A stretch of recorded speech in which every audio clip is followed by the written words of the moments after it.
Here at the Villa Maria on Broadway in Bayonne, where Bayonne Mayor Jimmy Davis just wrapped up his State of the City speech to a packed house.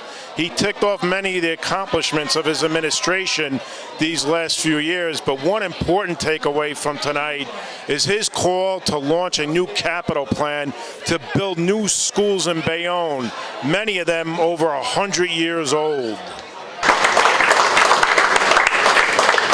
I am working with the Board of Education and closely with our freeholder and Assistant Superintendent Kenny Kopaz to develop a plan to reorganize our current school districts, explore establishing middle schools, and implement a capital plan for the construction of new schools.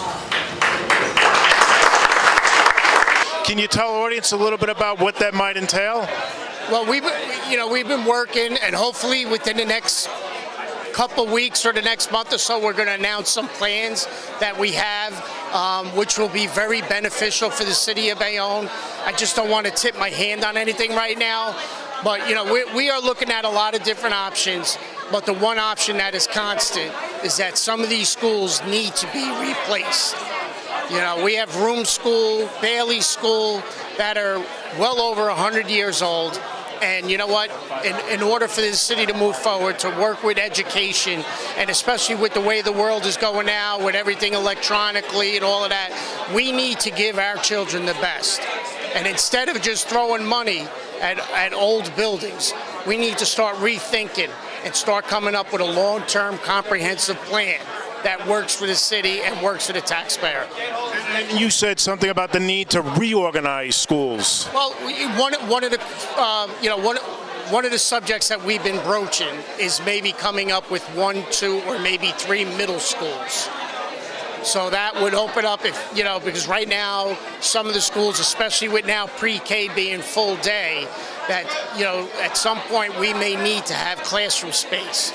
So if we can build maybe 1 or 2 middle schools, that opens up, you move 6th, 7th, and 8th grade into a middle school, that opens up classroom space in all the other schools throughout the city.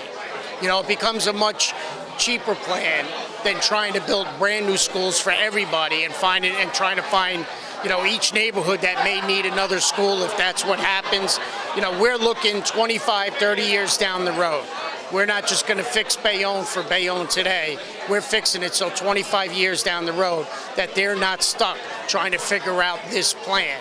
So this has been a goal of our administration from day one, is not to fix Bayonne just for today. It's about fixing Bayonne for the future. Mark Bucent reporting in Bayonne for Hudson County View, the eye of the community.